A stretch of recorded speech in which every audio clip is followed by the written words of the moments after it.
지난 주간에 상해에 코스타를 참여하고 왔습니다. 한 600명 넘는 세계에서 제일 큰 도시가 되어간다고 하는 상해에 유학생들이 모여서 큰 은혜를 받았습니다. 근데 코스타를 진행하면서 제 개는 하나의 작은 충격이 하나 있었습니다. 그것은 많은 청년들이 은혜를 받으면서도 이제 코스타가 끝나고 집으로 돌아가면 한 달 안 돼서 다 원래로 돌아올 거라고 확실히 믿고 있었다는 거예요. 이제 집에 돌아가면 또 시험이 올 거고, 그러면 또 넘어지게 될 거고, 그러면 자기는 옛날과 똑같이 돌아가게 될 것이라 거의 예언처럼 떠들고 있었어요. 아주 그렇게 믿고 있었어요. 그러나 아마 경험 때문에 그러리라고 싶습니다. 그동안에 부흥에 참석하고 또 옛날로 돌아갔고, 또 주일 예배 드리고 또 월요일에 옛날로 돌아가고 그랬던 경험 때문에 여기서는 정말 은혜롭고 참 도전도 받고 눈물로 기도도 하고 했지만 얼마나 갈까 이 뜨거움이, 이런 생각이 쫙 깔려져 있었어요.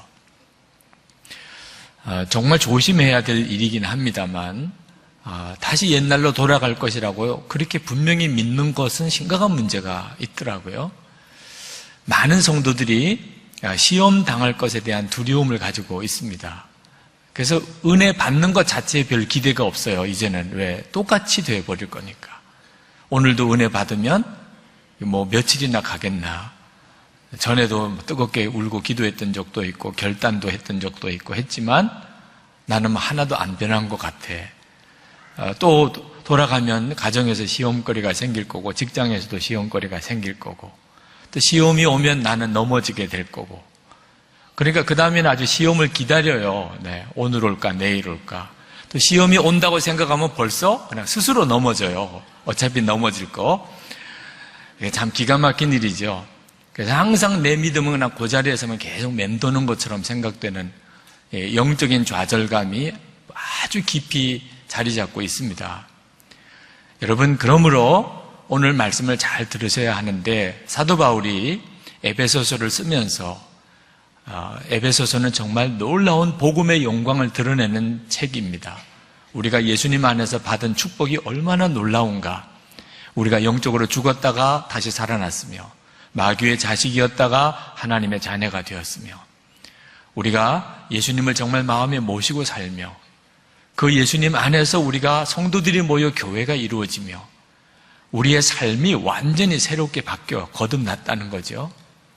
그 놀라운 복음의 영광을 사도 바울이 에베소서에서 쭉 우리에게 설명해 주시다가 이제 마지막 부분에 와서 사도 바울이 반드시 말씀해야 될 그 말씀을 하고 계세요. 그 말씀이 뭐냐면 영적 전쟁에 대한 것입니다. 마귀가 우리가 받은 이 놀라운 은혜와 축복을 다 빼앗아 가려고 한다는 거예요. 만약에 우리가 그걸 알지 못하면 우리는 계속해서 은혜를 받았다가 잃어버렸다가 받았다가 잃어버렸다가 그렇게 살게 될 거라는 거죠. 그러나 우리가 항상 그렇게 살게끔 만들어진 존재가 아니에요.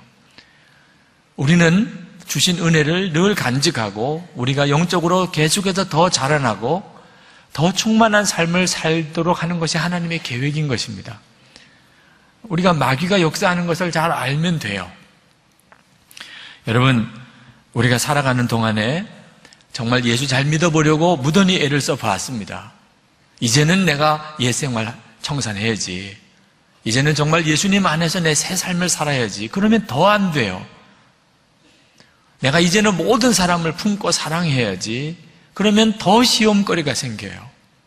내가 이제 다시는 죄짓지 않으리라 그랬는데 어처구니 없이 실족해 버려서 더 낙심하는 일이 생겨요. 왜 예수님은 나를 더 붙들어주지 않으시나? 내가 그렇게 바로 살아보려고 했는데 주님은 역사를 안 해주시나? 예수님이 문제가 아니고 마귀가 역사하고 있기 때문입니다. 베드로전서 5장 8절 말씀에 근신하라 깨어라 너희 대적 마귀가 우는 사자같이 두루다니며 삼킬 자를 찾나니. 마귀가 우리가 하나님 앞에서 받은 모든 은혜를 다 잃어버리고 넘어지도록 우리 주변에서 계속 역사하고 있다는 겁니다. 그래서 예수님께서 제자를 부르실 때 마가복음 3장 13절부터 15절까지 보면 예수님이 제자를 부르실 때 세 가지 뜻으로 부르셨어요. 첫째는 예수님과 함께 있게 하시고, 두 번째는 전도도 하게 하시고, 그리고 세 번째가 귀신을 내어 쫓는 권세도 있게 하려 하심이라고 하셨어요. 귀신을 내어 쫓는 일이 그렇게 중요하다는 겁니다. 우리는 귀신이 정말 역사하는지를 잘 모르는 분들이 있어요. 어떤 분은 그렇게 말씀하셨어요. 정말 귀신이 역사하는지 알고 싶다면 전도를 해보라고 그랬어요. 그러면 정말 귀신이 역사하는구나 하는 걸 알 수 있다고. 귀신이 역사하는 것이 우리 가운데 얼마나 심각한지 모릅니다. 그런데 많은 분들이 그 귀신의 역사를 잘 경험해 보지 못해요. 그는 영적으로 뒤집어 이야기하면 묶여 있는 거예요. 본인 스스로가. 몇 년 전에 중고등부 수련회를 저 강원도 속초 쪽에 갔을 때 저에게 설교를 부탁해서 가서 말씀을 전하고, 그리고 우리 중고등부 아이들 기도를 좀 섬겨야 되겠다. 그래서 너희들 중에 기도를 받고 싶은 아이들은 나오라고 했어요. 많은 아이들이 기도를 받겠다고 나왔습니다. 근데 그 아이들을 위해 기도하다가 한 중학교 1학년 여자아이가 기도 손을 얹는데 뒤로 넘어졌어요. 그리고는 그 아이 속에 있는 귀신의 역사가 드러나기 시작하는데 한 4시간 가까이 저와 어른들 한 6명에서 그 조그만 여자아이 속에 역사하는 귀신을 어떻게 억제를 하기가 어렵더라고요.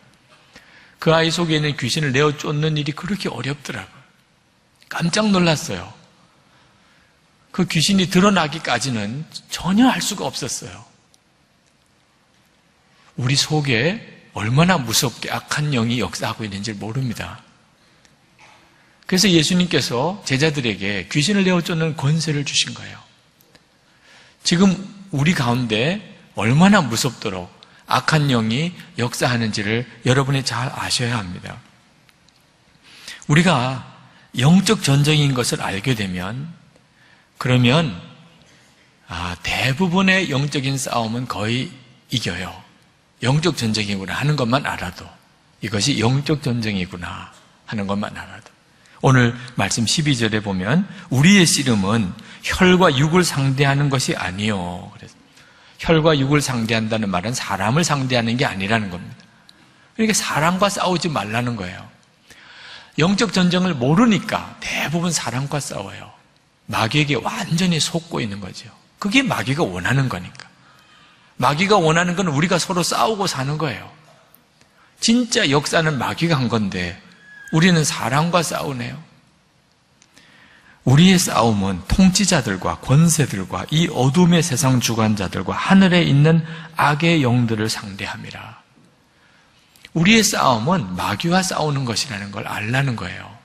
이걸 알면 사람과 더 이상 싸우지 않아요. 욥이 하나님의 사랑을 많이 받았고 욥도 하나님을 사랑했어요. 마귀가 이제 하나님 앞에 참수합니다. 욥을. 뭐라고 참수하냐면 하나님이 잘해주시니까 하나님을 잘 믿는 거잖아요. 사람은 하나님이 조금만 어려움을 주면 누구나 다 하나님을 의심하고 하나님을 원망하고 하나님을 배반합니다. 아니야, 욥은 절대 그렇지 않아. 아니에요, 잘해주시니까 그런 거예요. 그러면 너 마음대로 한번 해봐. 그 대신에 욥의 생명은 건드리면 안 된다. 그래서 마귀가 이제 욥을 시험합니다. 모든 재산 하루아침에 다 뺏어갔어요.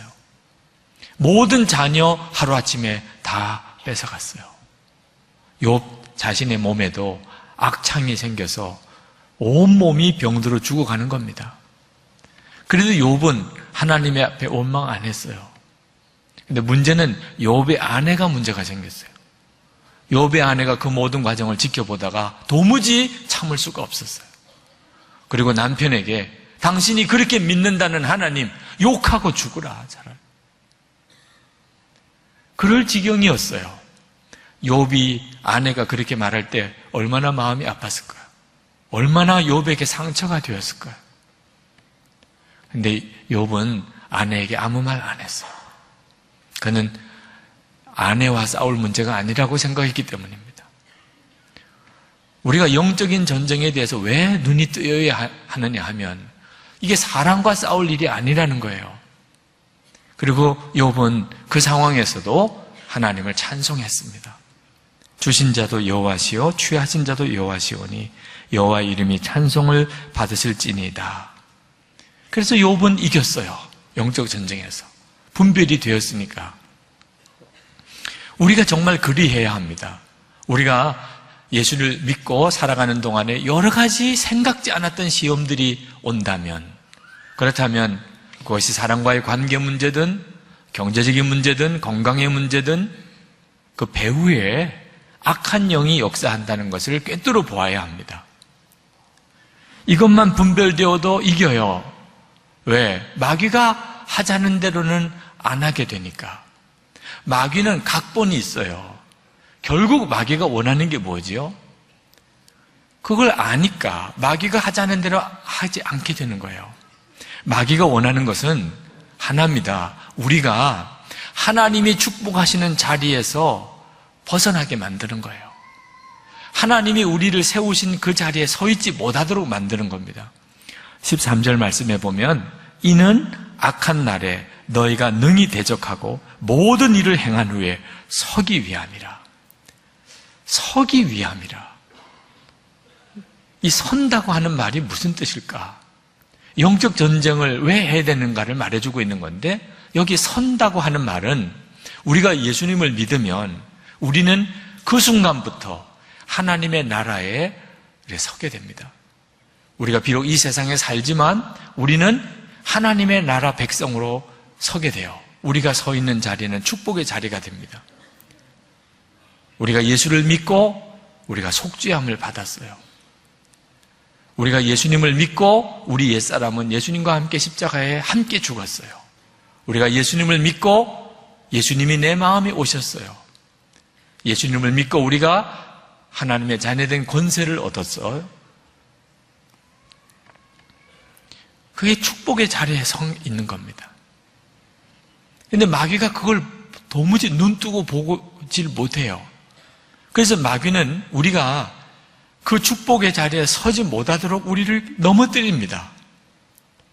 여러분, 귀신 들린 현상이 나타나면 사람들이 다 기겁을 해요.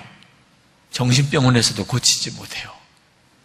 귀신 들린 사람을 보면 누구나 다 충격을 받아요. 근데 이 겉으로 드러나는 귀신 들린 현상보다 사실은 더 무서운 것이 있어요. 나는 멀쩡하다고 생각했는데 알고 보니까 완전히 마귀에게 사로잡혀 있어요. 그걸 볼 줄 알아야 돼요. 여러분이 지금 영적으로 얼마나 건강한지, 여러분은 영적인 싸움에서 진짜 승리하고 있는지를 여러분이 스스로 보셔야 돼요. 그건 여러분이 하나님이 세워주신 그 축복의 자리, 하나님의 나라에 서 있는지를 확인해 보라는 거예요. 우리는 예수 믿고 모든 죄가 사함을 받았어요. 이것이 바로 예수 그리스도 안에서 우리에게 주신 놀라운 축복이에요. 우리는 아무것도 그 일을 위해 한 게 없지만 예수님이 십자가의 죽으심으로 완벽하게 그 일을 이루셨어요. 그런데 아직도 자기가 죄사함을 받았다고 믿지 못하는 사람이 있어요. 이 엄청나고 놀라운 축복을 거저 주셨어요. 우리는 그저 아멘으로 받고 감사하기만 하면 되는데 나는 여전히 내 죄가 다 사함 받았다고 믿지를 못해요. 이게 무슨 일이죠? 그가 완전히 영적으로 묶여 있는 거예요. 하나님이 세워주신 자리에 서지 못하고 있는 거예요. 완전히 쓰러져 있는 거예요. 마귀가 얼마나 놀랍게 역사하고 있는지를 보셔야 돼요. 고린도후서 4장 4절 말씀해 보면 이 세상 신이 믿지 아니하는 자들의 마음을 혼미케 하여 그리스도의 영광의 복음의 광채가 비추지 못하게 하려 하십니다. 하나님은 우리를 구원하시려고 당신의 독생자를 주셨어요. 이 엄청난 일이 벌어졌어요. 우리에게 임하였어요. 그런데도 예수님을 구주로 믿지 못해요. 마귀가 이 세상 신이 믿지 않은 자들의 마음을 혼미케 해서 그렇게 됐다고 말하잖아요. 예수 안 믿는 일은 그냥 자연스러운 일이 아니에요. 완전히 이 세상 신이 그로 하여금 복음을 듣지도 못하고 보지도 못하게 만들고 있어요. 영적으로. 전도해보면 이런 사람 많이 만납니다. 그는 겉으로 귀신 들린 것 같지는 않아요. 그러나 그는 완전히 영적으로 사로잡혀 있는 사람입니다. 여러분, 예수님 안에서 우리가 죽었다고 그렇게 성경은 말하고 있는데 나는 안 죽었어, 이렇게 생각하는 사람은 이 자리에 있잖아요. 여러분은 여러분이 정말 예수님과 함께 죽었다고 그렇게 분명히 믿고 있나요? 나는 안 죽은 것 같아. 나는 아직 안 죽었어. 나는 예수님과 함께 죽었다는 말이 뭔지를 모르겠어. 예수님이 십자가에 죽으실 때 우리 모두가 다 우리 옛사람이 예수님과 함께 십자가에 함께 못 박혀 죽었어요. 그건 성경이 말해 주었어요. 그건 하나님이 다 이루신 일이에요. 우리는 아멘 하고 믿기만 하면 돼요. 그런데 안 믿어진대잖아요. 전혀 누리지 못해. 하나님이 엄청난 축복을 우리에게 그냥 거저 주셔도 믿고 누리지 못하면 무슨 상관이 있어요? 마귀가 그렇게 만들고 있는 거예요. 그 복음의 영광의 광채가 비치지 못하게 하고 있는 거예요. 예수님 우리 마음에 오셨어요. 이것이 십자가의 궁극적인 목적이에요. 하나님이 우리와 함께 동행하며 사는 바로 그 에덴 동산의 축복을 회복하게 해주신 거예요. 예수님 우리 마음에 오셨어요. 그런데 예수님이 내 마음에 계신 걸 잘 모르겠다는 분들이 있어요. 믿어지지 않는다는 분도 있어요. 이게 도대체 어떻게 된 일이죠? 영적으로 하나님이 내게 주신 축복의 자리에서 내가 벌써 무너져 있는 거잖아요. 하나님이 나에게 세워주신 그 자리에 내가 굳게 서 있지 못한 거예요. 여러분, 하나님이 여러분을 얼마나 사랑하시는지 구구절절히 성경은 말해주고 있습니다. 독생자를 주시기까지 그렇게 사랑하셨다고. 근데 하나님이 나 사랑하시는 게 믿어지지 않아요. 이게 얼마나 섬뜩한 일인가 말이에요. 하나님은 나를 향하여 아낌없이 엄청난 사랑을 쏟아 부어주셔도 나는 전혀 하나님의 사랑이 느껴지지도 않는다고 그러고 이해도 안 된다고 그러고 믿어지지도 않는다고. 어떻게 이런 일이 벌어지지요? 이 세상 신이 믿지 않은 자들의 마음을 혼미케 하여 그리스도의 영광의 복음의 광채가 비치지 못하게 한다고 했잖아요. 여러분은 여러분의 결과를 보고 이제는 영적인 역사를 분별할 줄 알아야 돼요. 기도도 그래요. 예수를 믿으면서도 기도가 안 된다는 분들이 많아요. 기도는 하나님이 우리에게 거저 주신 엄청난 축복이에요. 여러분, 우리가 어떻게 기도할 수 있게 됐나요? 예수님이 십자가에 못 박혀 죽으시고 피 흘려 주셨기 때문이에요. 예수님이 십자가에 못 박히실 때 성전의 지성소를 가로막고 있던 휘장이 위로부터 아래까지 쫙 갈라졌어요. 그 말은 이제 하나님과 우리 사이에 막힌 담이 무너졌어요. 하나님과 언제든지 대화할 수 있어요. 언제든지 하나님께 찾아갈 수 있어요. 그게 바로 기도의 축복이에요. 우리가 기도의 축복을 누리는 것은 전적으로 예수님의 십자가 때문이에요. 그런데 기도가 안 된대요. 섬뜩하지요? 하나님은 다 열어주셨는데, 얼마든지 우리가 하나님께 나가 기도할 수 있게 해주셨는데, 자녀가 아버지에게 가서 구할 수 있도록 그렇게 하나님과 우리 사이는 이제 완전히 다 바뀌어버렸는데 왜 기도가 안 되죠? 이제는 아셔야죠. 이게 도대체 뭐야 도대체. 우리가 영적으로 얼마나 묶여있는지를 알아야 돼요. 차라리 귀신 들린 현상이 나타난다면 심각하게 생각이라도 하지요. 귀신 들렸으니 좀 이 귀신 들린 데서 나를 고쳐주세요. 기도해 주세요. 귀신 들렸나 봐요. 여러분, 그것보다도 더 심각한 문제가 어디 있겠어요? 귀신 들린 사람이. 그러나 난 멀쩡한데 뭐. 그죠? 난 멀쩡한데. 그죠? 목사님 식사는 하실까요? 네. 기도 받는 건 뭐 별 관심이 없어요. 난 멀쩡하니까. 그런데도 기도는 안 된대. 믿어지지는 않는데. 이게 도대체 뭐예요? 여러분 자신이 지금 어떤 영적인 상태에 있는지를 잘 보셔야 합니다. 이게 바로 마귀가 원하는 거예요. 내가 축복의 자리에, 하나님의 나라의 그 자리에 서지 못해서 무너지도록 만들려고 하는 거예요. 결국은 에베소서에서 그렇게 놀라운 하나님의 축복의 말씀을 다 했지만 정작 누리지 못하면 무슨 상관이에요? 마귀가 그렇게 역사한다는 겁니다. 그러니 하나님의 전신갑주를 입으라는 거예요. 주 안에서 그 힘의 능력으로 강해져야 한다는 거죠. 마귀가 우리에게 교묘하게 역사합니다. 얼마나 교묘하게 우리에게 역사하는지 여러분이 정신 똑바로 차려야 돼요. 어느 집사님 식사 기도를 마음껏 못했다고 그래요.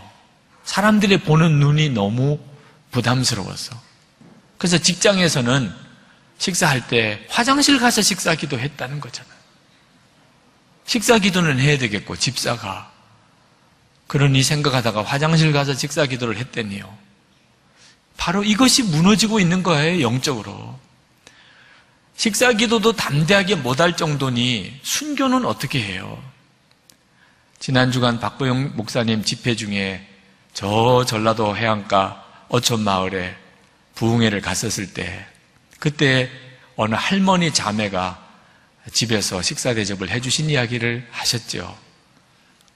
너무 부끄러워서 식사 자리에 앉지도 못하시던 그 할머니 나중에 들어오시라고 그래서 기도해드리고 축복해드릴 때 옛날 간증을 하시더랍니다. 6.25 전쟁 때 공산군이 마을에 들어왔는데 동네 사람 다 공터에 모아놓고 그리고는 너희 중에 예수 믿는 사람은 오른편으로 나와서라.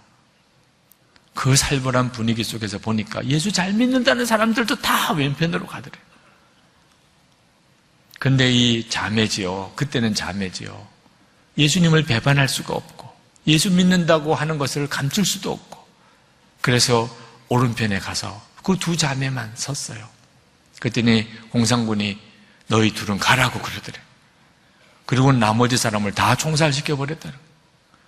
그러면서 지금도 무슨 역사인지를 모르겠다고 그 공산군이 사실은 기독교인이었나 봐요.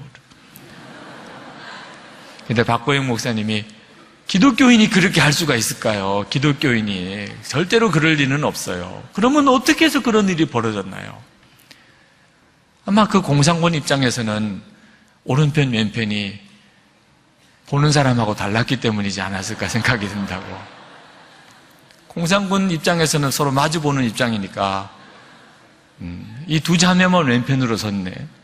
그러니까 너희들은 살려준다 가라 그러고 나머지는 다 예수 믿는 사람인 줄 알고 죽였다고. 그러고 나니까 숙제가 풀렸다네. 네, 평생 숙제인데 궁금했는데 그래서 그런 모양이라고 그랬던 이야기를 들었어요. 여러분 우스운 이야기 같아 보여도 내가 끝까지 믿음을 지킬 수 있으려면 두려움의 영과 싸워 이길 수 있어야 하거든요. 마귀는 교묘하게 우리가 정말 구원받을 길, 축복의 그 길에서 무너지게 만들어요. 그 하나님이 세워주신 축복의 자리에 계속 서 있는 일이 얼마나 중요한 일인가. 영적인 싸움에서 이기지 않으면 결코 그럴 수가 없어요.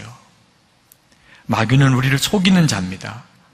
그래서 그렇게 많은 이단들에게 그냥 넘어지는 거예요. 천사처럼 가장하고 다가온다 그랬어요.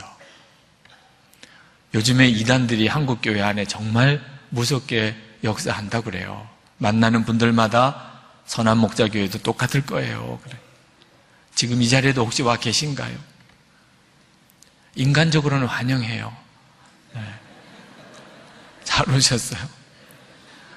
잘 분별하세요. 마귀는 천사처럼 가장하고 그럴듯하게 우리를 속이니까. 마귀가 하는 가장 우리가 조심해야 될 일이 성도들을 이간시키는 거예요. 교회를 분열시키는 겁니다. 그러므로 앞으로 여러분 성도들 사이에 서로 다툼이 일어나거나 또는 교회가 분열의 위기가 오면 정신 똑바로 차려야 돼요. 결과를 보고 마귀의 역사를 봐야 되는 거예요. 옳고 그런 것에 서로 빠지면 완전히 마귀에게 속는 거예요. 결국 마귀의 각본대로 가는 겁니다. 우리 감리교회가 지난 2년 동안 정말 무섭게 싸웠어요. 감독님이 두 분이 서로 감독님이라고 스스로 주장하고 나오셨어요. 세상 법정에서 두 분 다 자격이 없다. 재선거하라. 그래서 재선거를 하고 겨우 이제 수습 국면에 들어왔습니다. 도대체 누가 제일 좋아했을까요? 서로 옳고 그런 문제를 가지고 싸우다가 무슨 일이 벌어진 거죠? 마귀가 좋아하는 일만 한 거예요. 그러므로 여러분, 성도들 사이에 서로 싸움이 생기면 그러면 반드시 마귀의 역사를 보아야 됩니다. 마귀가 하는 일과 반대로 가야 돼요. 도무지 용납이 안 되는 사람을 끌어안아야 돼요. 도무지 미워 견딜 수 없는 사람을 위해 기도해야 돼요. 마귀와 반대로 가야 돼요. 그러면 놀라우게 갑자기 눈이 열려요. 시험하는 영이 떠나고 나면 우리가 왜 전에 그렇게 서로 불편했는지 서로 믿어지지 않을 정도예요. 부부 사이에도 각방 쓰지 말라고까지 성경은 이야기하고 있어요. 그런 문제까지 성경에 말해줘야 되나? 부부들 사이에 각방 쓰지 마시라. 왜? 고린도전서 7장 5절에 서로 분방하지 말라. 다만 기도할 틈을 얻기 위하여 합의상 얼마 동안은 하되 다시 합하라. 이는 너희의 절제 못함을 인하여 사단으로 너희를 시험하지 못하게 하려 함이라. 부부 사이에도 각방 쓰지 말라. 마귀가 하는 전문이 그 일이니까.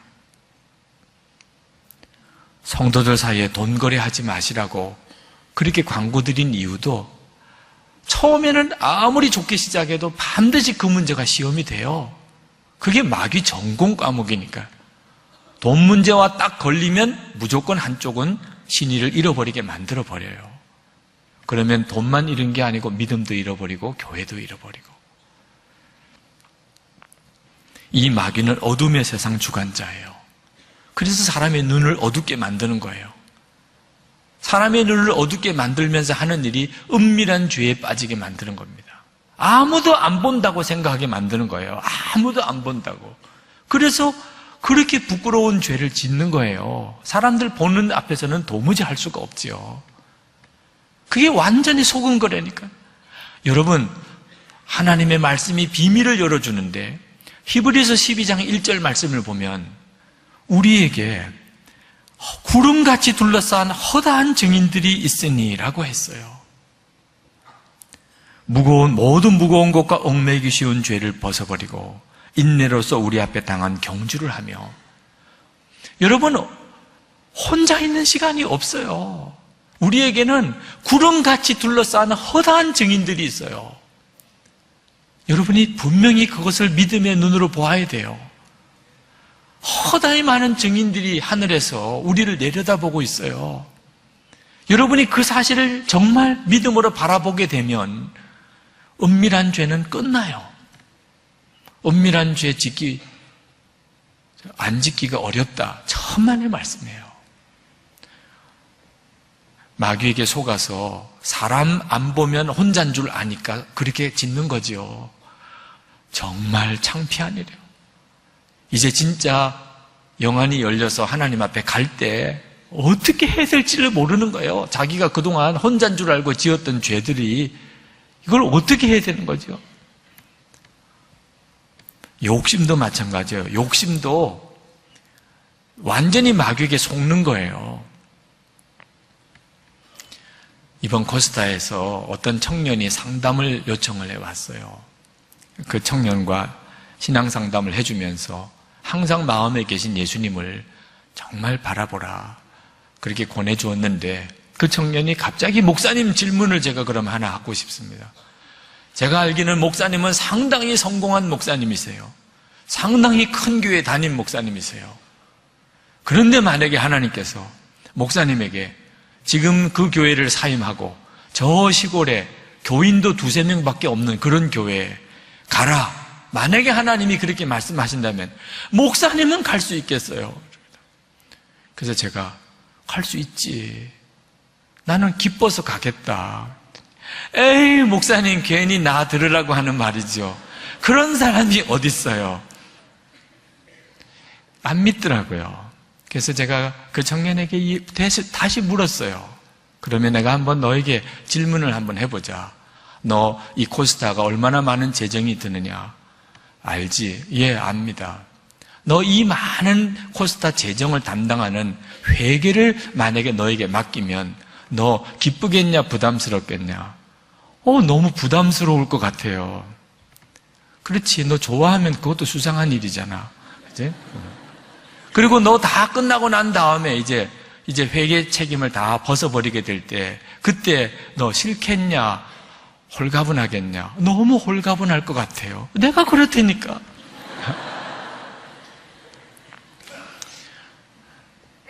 여러분, 하나님이 주신 것을 내 욕심으로 보는 순간부터 타락하기 시작하는 거예요. 하나님의 것을 내 것이라고 욕심 부리게 되는 그 눈이 미혹이에요. 하나님 앞에 설 때 그것처럼 두려운 일이 없어요. 문제는 어떻게 이 시험을 이길 수 있느냐 하는 겁니다. 목사님 대략 들어보니까 뭐 이길 수 있겠네요. 그러면 그냥 지고 들어가는 거예요. 마귀가 얼마나 우리를 무섭게 넘어뜨리는지 마귀의 시험 이길 사람 한 사람도 없어요. 예수님도 시험을 받으셨어요. 예수님만 이겼어요. 베드로 예수님 부인했어요. 가룟 유다 예수님 팔아버렸어요. 아나니아와 삽비라 마귀에게 시험당해서 헌금하고도 그 자리에서 죽어나갔어요. 다윗 부하의 아내와 간음하고 충성스러운 부하를 죽게 만들어버렸어요. 마귀가 시험할 때 이길 사람 아무도 없어요. 여러분, 지난 주간에 뉴스 보셨죠? 행복전도사라고 유명한 강사, TV에 나와서 시간 행복에 대해서 그렇게 설득력 있게 감동적으로 강연하던 그분이 자살을 하지 마시라고, 자살을 뒤집어 말하면 살자가 아니냐고, 마음을 바꾸어 먹으라고 그랬던 그분이 자살을 하고 남편도 같이 동반 자살을 했다는 소식을 들었습니다. 그분이 쓴 책이 행복 그거 얼마예요? 행복이 뭐 별건가요? 행복의 홈런을 날려라. 그렇게 감동적으로 행복을 전했던 그 사람이 자살을 했어요. 여러분, 안다고 시험을 이기는 것도 아니에요. 다른 사람에게 설득력 있게 행복을 전했던 그 사람이 스스로 문제에 빠져서 자기 목숨을 끊어야 되는 것이 우리예요. 그러면 도무지 우리는 마귀의 시험을 이길 수 없는 건가? 아니에요. 우리가 얼마든지 시험을 이길 수 있어요. 그것은 예수님을 바라보아야 하는 것이에요. 우리 힘으로는 안 된다는 걸 아는 것이 지혜예요.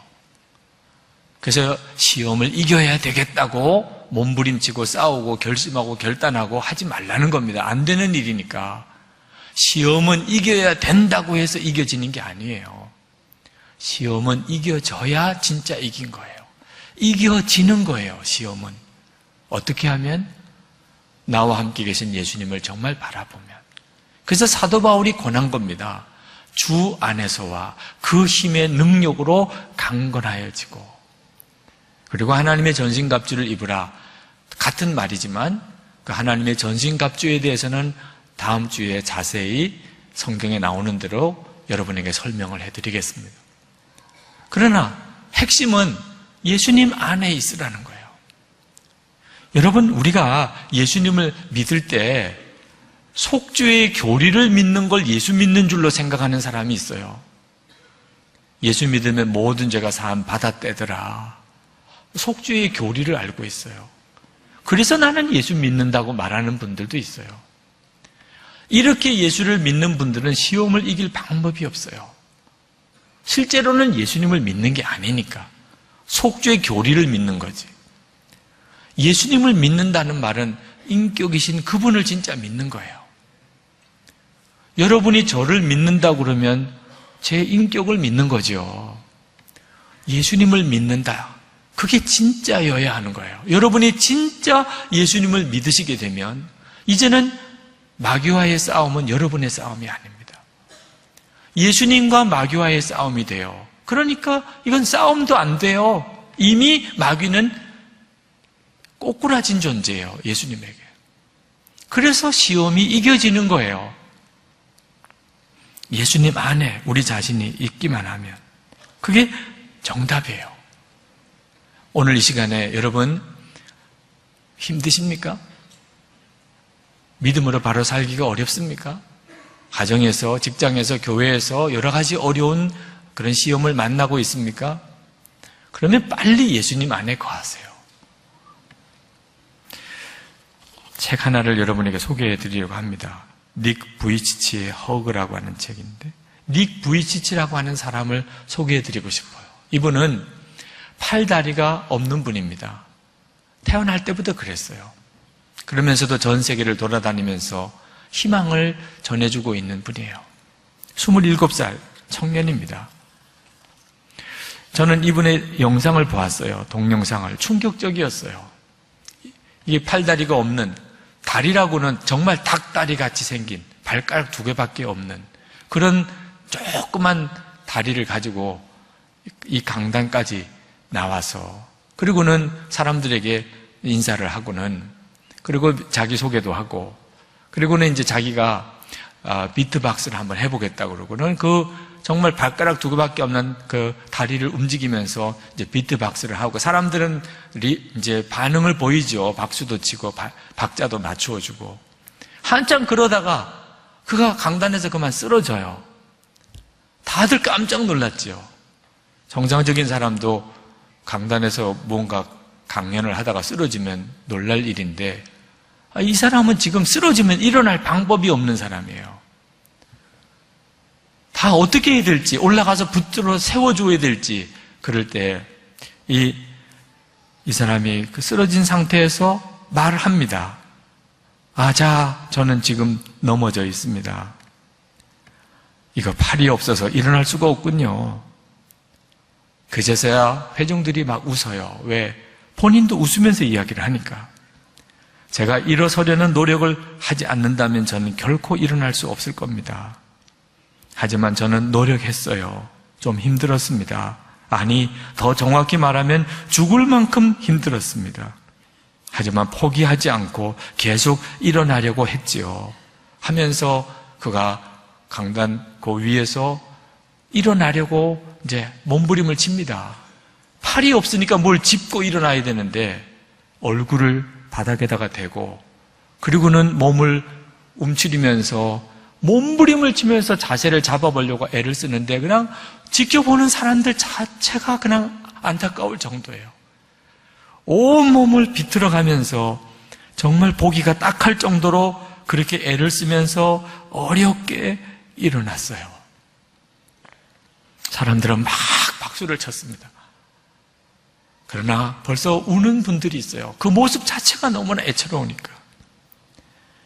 닉은 웃으면서 말합니다. 여러분들 지금 넘어져 있는 분이 계십니까? 포기하지 마세요. 일어날 수 있습니다. 저도 제가 일어날 수 있을 것이라는 걸 믿을 수가 없었어요. 그러나 전 단지 포기하지 않았을 뿐입니다. 그리고 이렇게 일어났잖아요. 그는 웃으면서 이야기를 했지만 청중들은 울었어요. 다 마음에 넘어진 게 있거든요. 포기한 게 있거든요. 근데 그 닉 부이치치가, 여러분 넘어진 사람이 있습니까? 포기하지 마시라고 할 때 그건 충격이었어요. 그는 8살 때 자살을 시도했어요. 8살 때 이미 자기 삶의 결론 내렸어요. 나는 사는 것보다 죽는 게 나도 행복하고 주변 사람들에게도 다 행복한 거야. 나는 살 의미가 없는 존재잖아. 8살 때 그는 이미 깨달았어요. 그리고 3번이나 스스로 죽으려고 했어요. 마귀가 그렇게 만드는 거예요. 너는 희망이 없어. 마귀가 하는 말이 진짜 설득력이 있잖아요. 근데 15살 때 그가 회심했어요. 성경을 읽고 나면서 소경된 자가 있었습니다. 이게 도대체 누구 죄입니까? 그럴 때 누구 죄도 아니다. 하나님이 하시려는 일을 하기 위해서 그렇게 하신 거야. 그 말씀이 이 닉 부이치치에게 충격으로 다가왔어요. 하나님이 하실 일을 위해서 그렇게 하셨다. 그러면 나도 그런가요? 나도 그런가요? 하나님, 나도 하나님이 뭔가를 하시려고 이렇게 하신 건가요? 믿어지지는 않았어요. 그렇지만 너무나 마음에 놀라운 평안이 왔다고 그랬어요. 죽고 싶은 생각이 다 떠나버렸어요. 하나님이 뭔가 하실 일이 있으시대. 그리고 그 순간에 예수님에게 자기 인생을 맡겨버렸어요. 자기는 뭐 어떻게 하는지 모르니까 예수님께 다 맡겨버렸어요. 내 인생을. 그리고 그 다음부터는 하나님이 이끄시는 대로 그냥 살아간 거예요. 그러고 나니까 하고 싶은 게 많더래. 그 몸으로 그는 별의별 걸 다 했어요. 스케이트보드도 타고 서핑도 하고 스쿠버 다이빙도 하고 노래도 작곡하고 뮤직비디오도 찍고 영화에 출연도 하고 하여튼 기회가 오면 다 했어요. 하나님이 나를 어떻게 쓰실지는 모르지만 하여튼 해보자 그죠?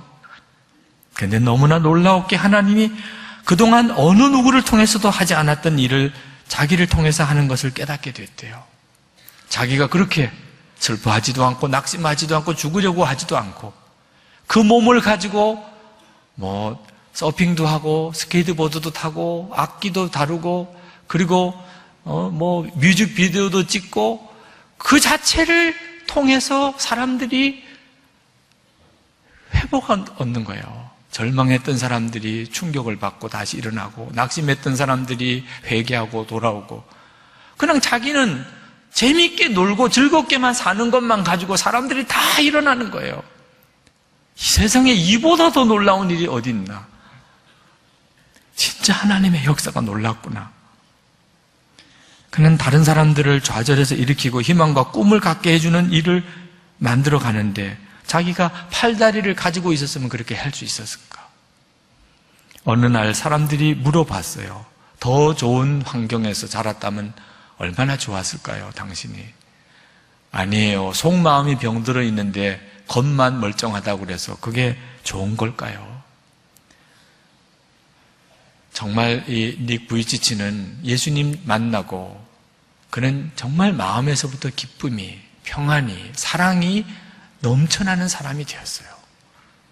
이건 되어지는 거예요. 예수님이 그렇게 만드신 거예요. 그래야 된다고 해서 어떻게 그럴 수 있겠어요? 우리가 만약에 예수님을 믿고도 행복하지 못해요. 죄의 종노릇 하고 갈등과 좌절에 빠지고 시험에 들어서 힘들어하는 이유가 있다면 하나예요.